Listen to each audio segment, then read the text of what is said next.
Hey, Mike! This giant thing back there. It's like a shortcut. That's pretty cool. I wonder if I can get one of those to go to McDonald's. Hey, everybody. Welcome to GeekStorm. I'm Sean Hilton, and today I'm joined by my good friend, Mike Dukes. Yeah. Hey, buddy. What's going on? I would ask you that question. Well, Kokomo's been investing in some time travel, alternate dimension kind of new services, so pretty cool. We started off with some bus services. Now we're looking at the boom tubes. I dig it. And yet again, I work for the city and I'm the last to know. Okay. Hey everybody, this week on GeekStorm, we're going to talk about Doctor Strange. $1 billion for DC Comics and all kinds of other interesting things. Mike, what's been going on in the world of geekdom? The biggest thing in the last couple of days? I love it. Wonder Woman. Wonder Woman! You know, and the powers that she possesses, it's more than just one. Ah, Wonder Woman. So lovely. Princess. Let me ask you, because when I watched it, I had a certain feeling about it. Did you?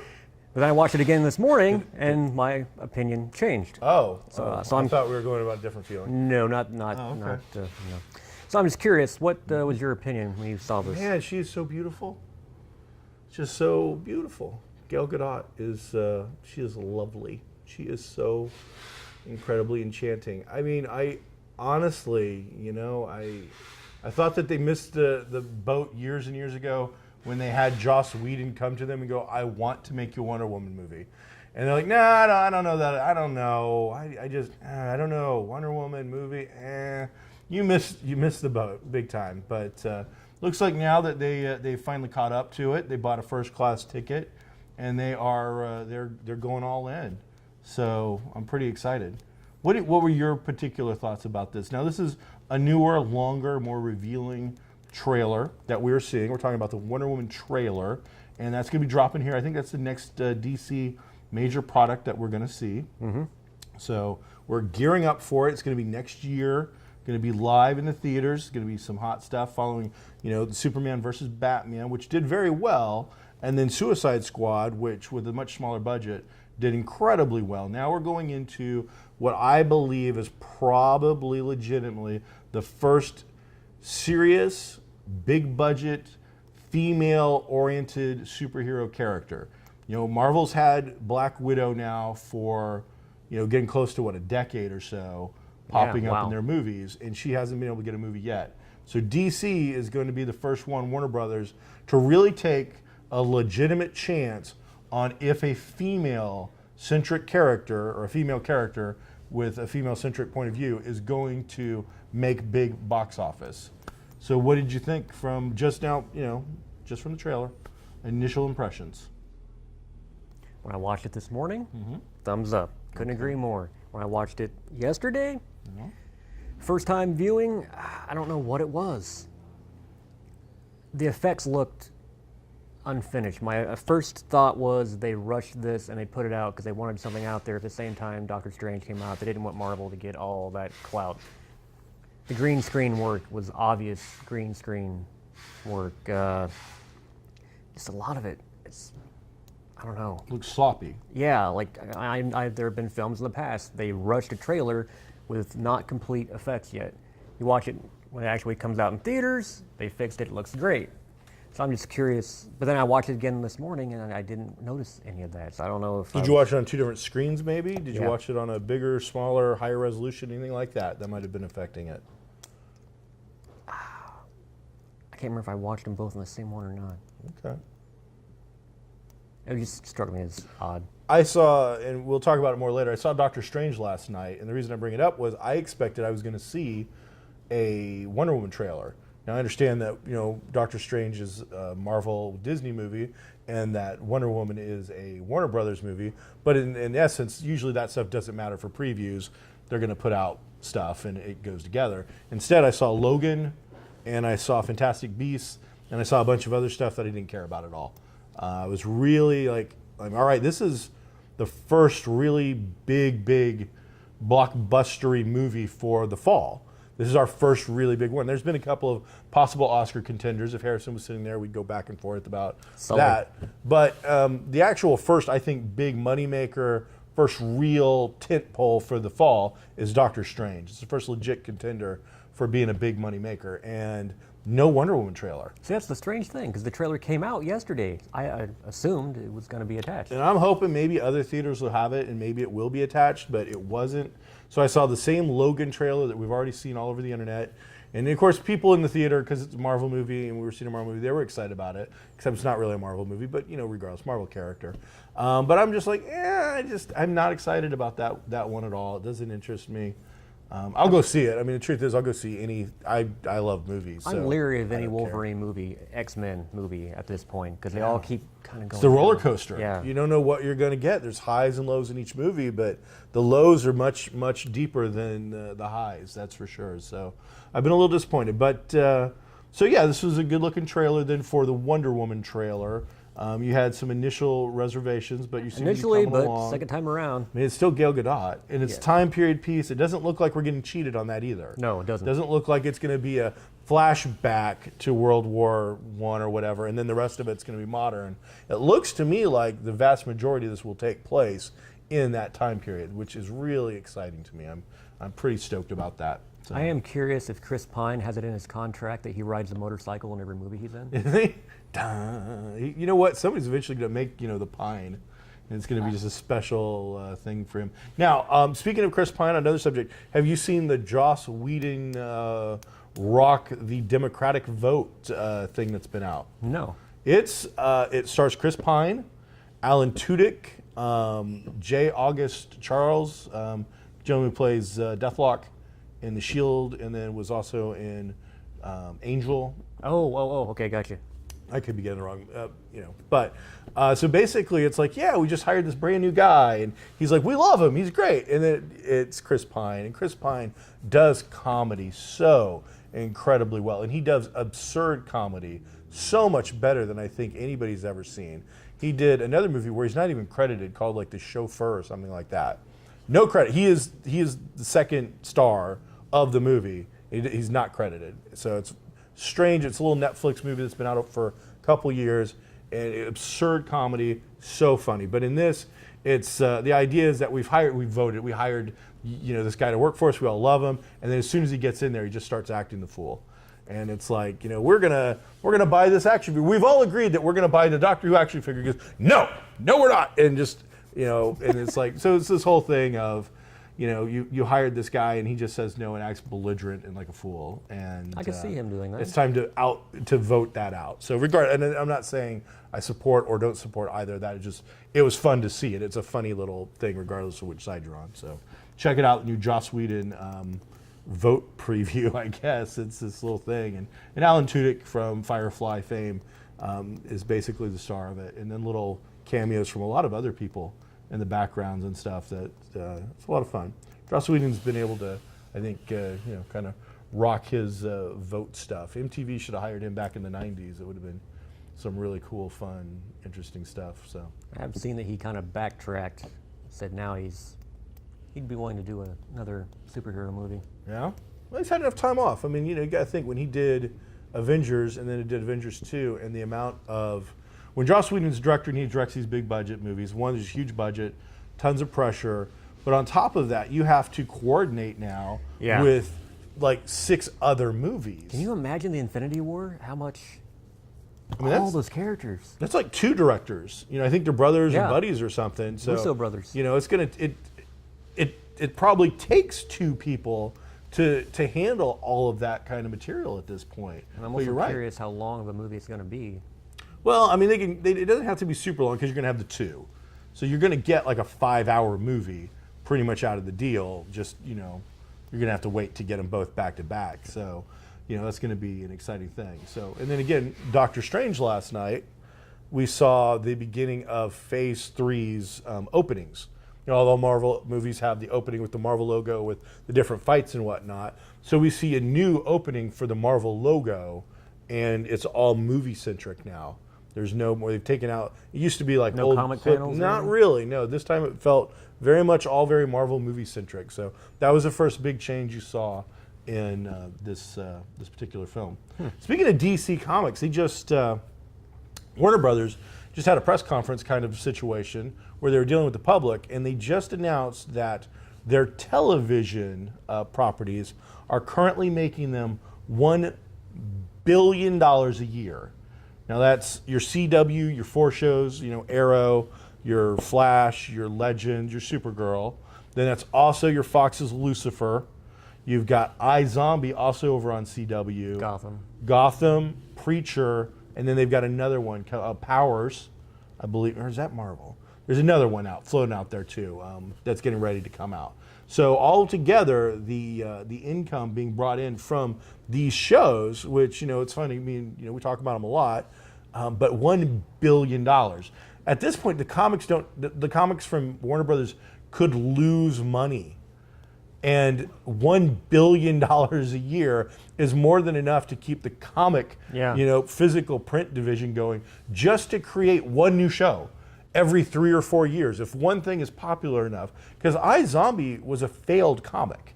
It didn't last. It didn't go very long. And wow, Lucifer was another one that by the time it got picked up for television had been off the air. Preacher has not been a comic for like a decade.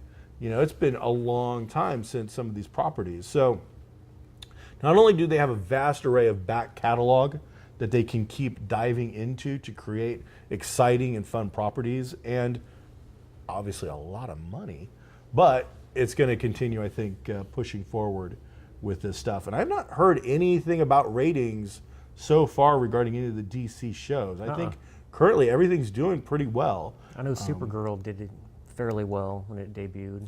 Yeah, it's funny because I think the one I read was if it had kept on ABC or whatever it was, it would have been like some of the lowest ratings it had ever got. But over on the CW, it's like the highest ratings of practically anything they've got. So that just tells you, I mean, it's nice to have a weak little brother, I guess, that can shoulder some of these efforts and still do really well. Speaking of DC and TV, the Sandman movie, first Gordon-Levitt. Joseph Gordon-Levitt was involved, and he's dropped out. He dropped out. Well, now the lead writer that came on after he left has also left. He dropped out. So this project is looking like it's... Well, he cited his reasons. Oh, okay. What was that? He said, this property is so large and so intricate that it needs to be on TV. It needs to be an HBO series or a Netflix series. Even if you made a trilogy of movies, that's still not enough to do it justice. So he gave him what he had. He's like, here's what I've done. It's not complete. It won't be. It needs to be on TV. Wow. But New Line Cinema apparently is adamant that it be a movie. Of course, they're going to make a lot of money. But it's funny. There's a situation now. You've got a director. You've got Joseph Gordon-Levitt. You've got other people involved in the industry now saying that we understand that you own this property and it'll make you a lot of money, but we're not going to do it any credit by doing it in this format.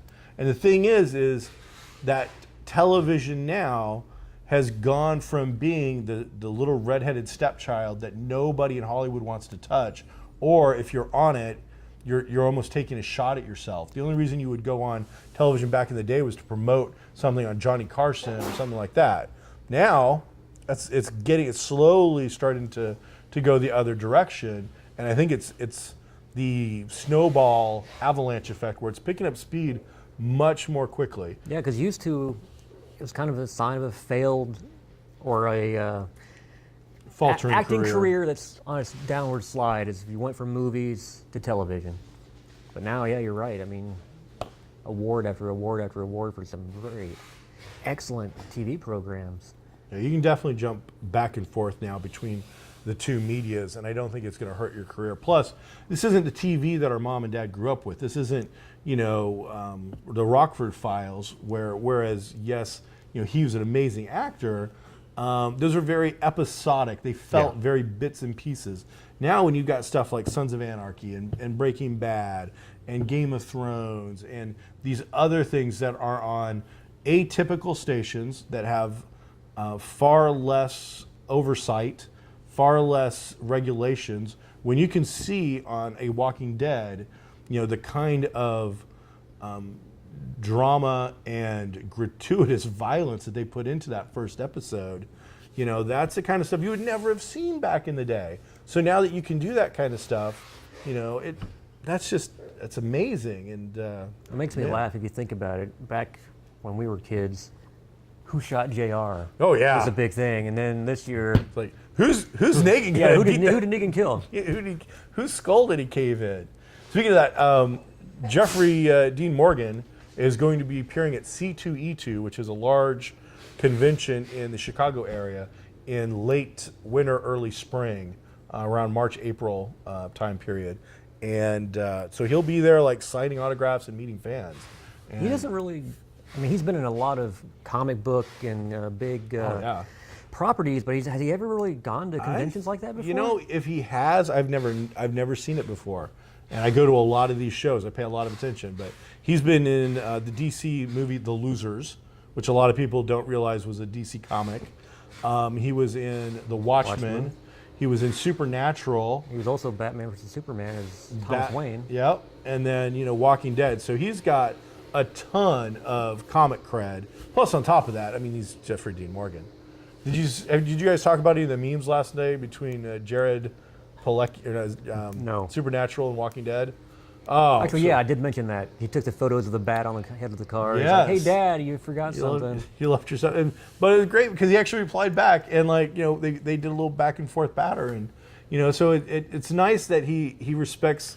He doesn't burn the bridge. He sees the connection. And no, I've read in the past where he would be in Canada filming something, and they'd find out because that's where they shoot, and they'd be sitting in text, hey, Dad, you want to come and have some lunch? That's awesome. So he's a good guy, and my wife loves him. She's, she wants me to spring for the VIP ticket for C2E2 so she can meet him. And I'm like, I don't know that I've got $500 or whatever crazy number it is. It's always something insane. So, what's on your list before we jump into some Doctor Strange? I see some fun stuff over there. One more thing in regards to movies and people I love jumping movies. ship.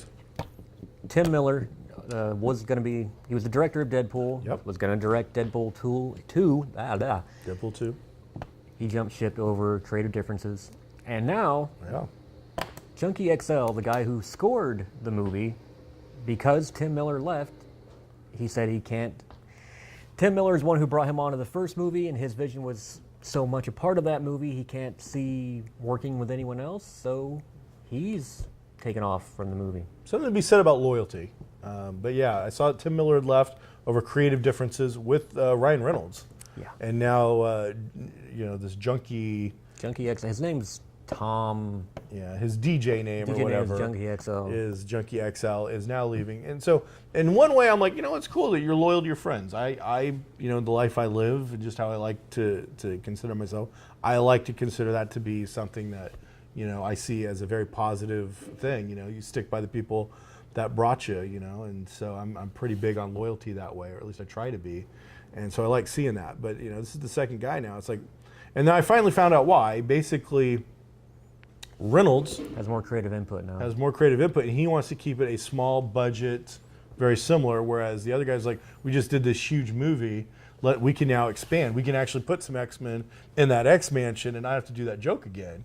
And he's like, no, we can still do it on a low budget, keep costs down, and keep it that fun indie comedy thing with this breakout hit. And so, we'll see how it goes. The truth is, I think that people are so primed that regardless, it's going to do well. Yeah. So, and then the superhero trend continues on the tracks and is doing quite well. So, what else you got there? The Dark Tower was supposed to come out in February. Idris Elba is going to star, and then Matthew McConaughey is going to be the Walking Man or something like that. I can't remember his name. The Walking Dude. Him. Okay. But filming was complete, Flag. and it was due to release in February. And they said, effects-wise, they didn't want to rush it. So instead, it's going to be sometime in the summer next year. This is a book that's been, I believe King's been working on it since the 70s. Yeah. And so it's had, it's been multiple books. There's been comic adaptations. There's been lots of talk.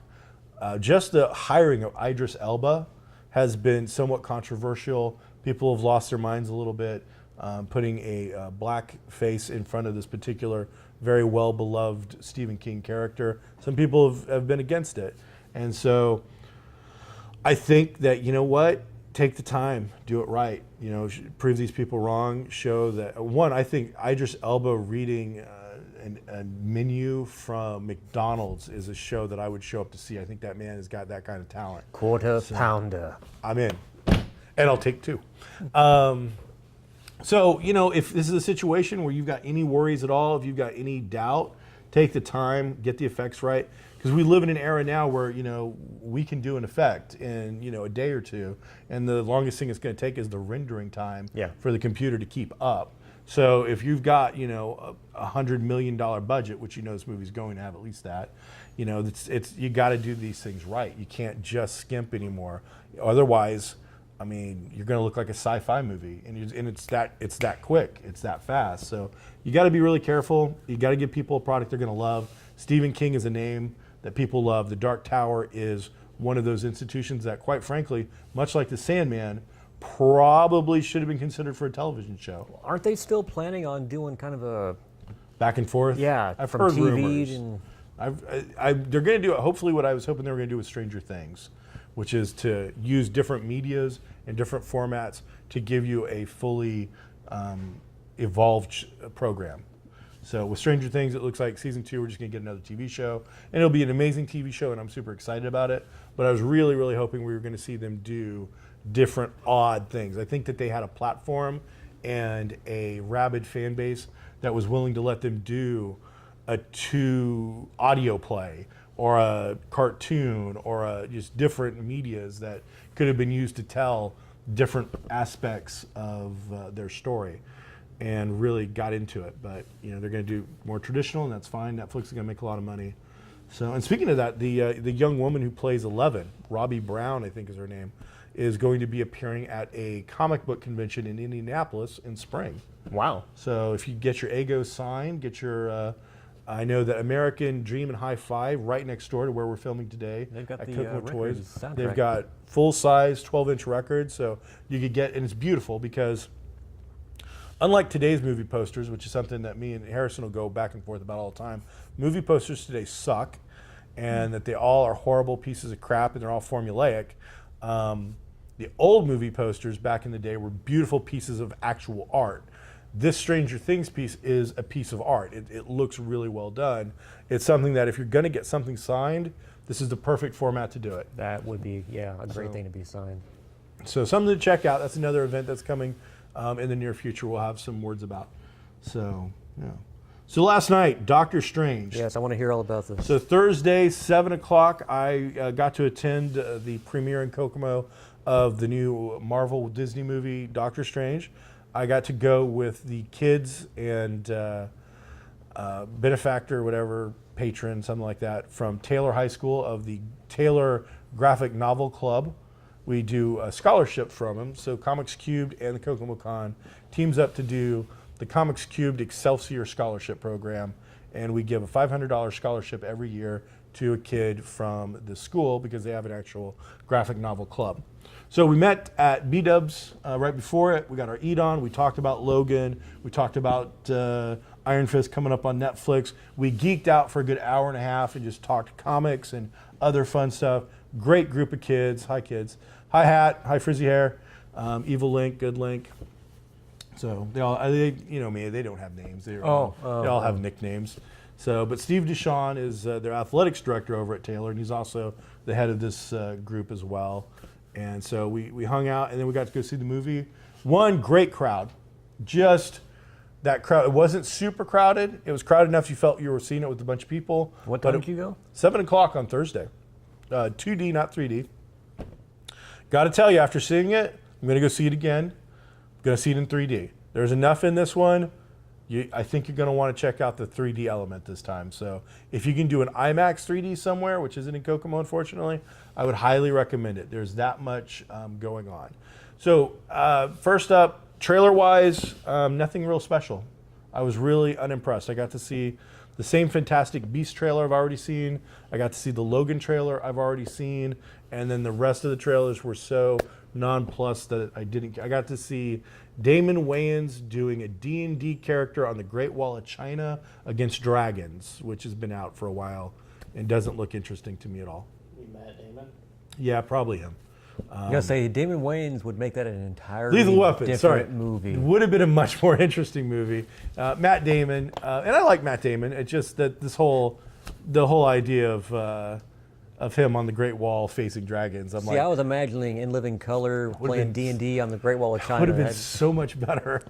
Homie the Clown, that'd be great. It doesn't look interesting. So that was the first aspect. I was a little bummed. I'm like, all right, we're going to see something. Let's see a little something that's going to be. Rogue One had a cool trailer, but we've seen the same long Rogue One trailer. So we saw some fun trailers, but it was stuff we'd already seen. I didn't see anything new bow out or bow into this, kind of thing. So little bummer there. Benedict Cumberbatch, they nailed it. He is a perfect Doctor Strange. He is a perfect Doctor Stephen Strange. He is an incredible non-believer, and then he becomes an amazing Doctor Strange, Sorcerer Supreme kind of character. The background characters they have with him, gentleman playing Mordo, the Ancient One, Wong, all really well done. The bad guys in it, a little one-dimensional. You've seen the previews. They have the Ash Eye thing going on. So it's like, yep, here's your bad guys. In case you're not sure, these are definitely the bad guys. Their eyeballs rotting out of their head. So that was a little over the top. That seems like a weakness in a lot of Marvel movies. It's just kind of lackluster villains. Yeah, this one really just... It's that if I have one, my one complaint is that the villain this time just was probably the most one-dimensional of the characters. Basically, everybody that goes looking for the Ancient One wants something. None of the characters that you've met that have gone on to be the sorcerers in the movie went just because they wanted to do that. They all were broken. They all had a problem. They went out for something for themselves. And then, most of them find the greater good or whatever, and blah, blah, blah. The bad guy in it taps into the truth and finds out something, and that leads him down this path of evil. But, it's basically just bad guy wants to see the world burn kind of a thing, and feels he's got a good reason for it. So that was a little weak. Cinematography-wise, the whole Inception kind of comparison, man, Inception wishes it could have been this visually amazing. When they first did it the first time, it was groundbreaking, and so it wins because it was groundbreaking. For depth of level of doing craziness in the world, oh man, this is really, really good.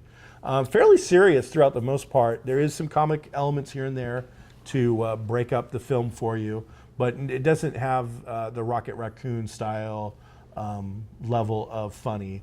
It's got bits and pieces of funny to break it up because it's a really dark movie kind of feel to it. Doctor Strange was always known as kind of a psychedelic comic, and listening to bits of the soundtrack, they nailed it on that. So would you consider the movie kind of psychedelic? Yes, absolutely. The way they portray the other dimensions, the way they portray the stuff you've seen with the city doing the revolving on itself and all of that is done really well. You got to remember when Lee and Ditko put out Doctor Strange originally, it came out during the mid 60s, 64, 65 in that area, 63 to 65 in that area is when Doctor Strange. So it was during straight up hippie, LSD, acidy kind of a thing.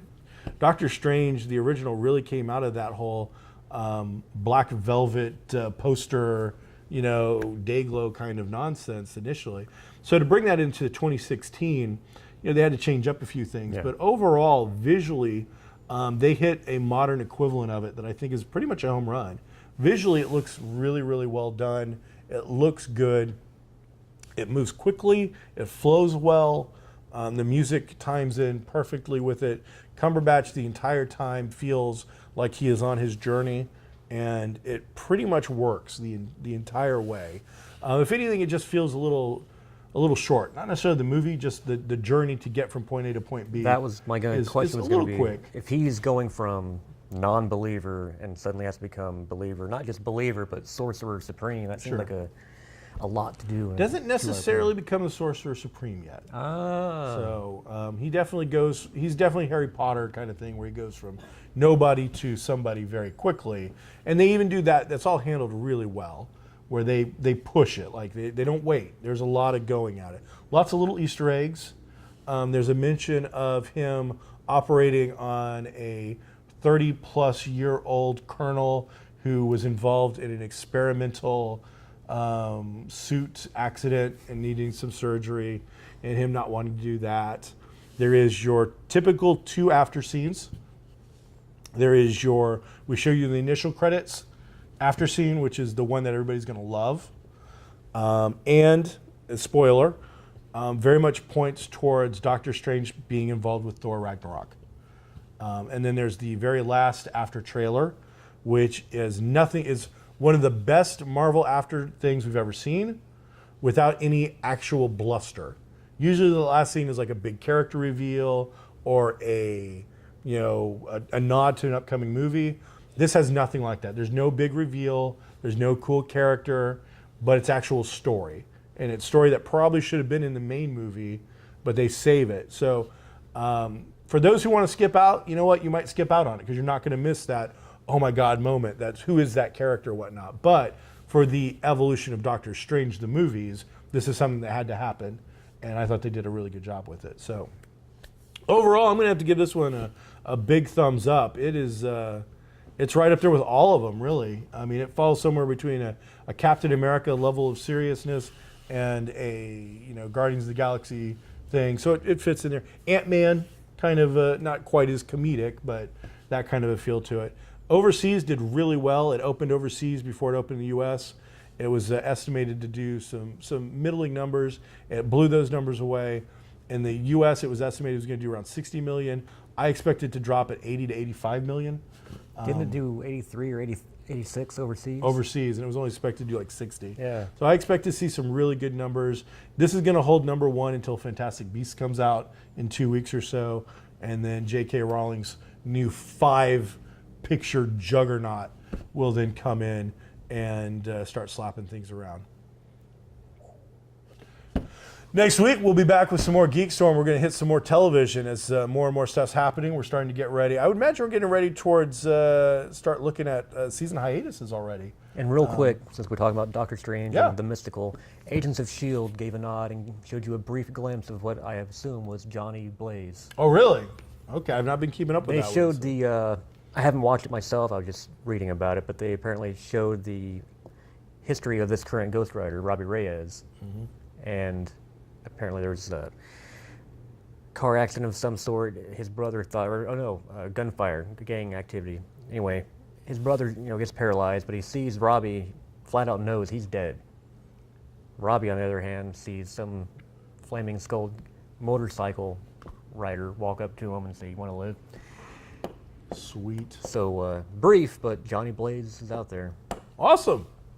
Love it. Love it, love it, love it. So much geek stuff coming up. So check us out next week on GeekStorm, where I believe me and Harrison will be back talking about all kinds of fun and interesting things. Until then, be groovy, everybody.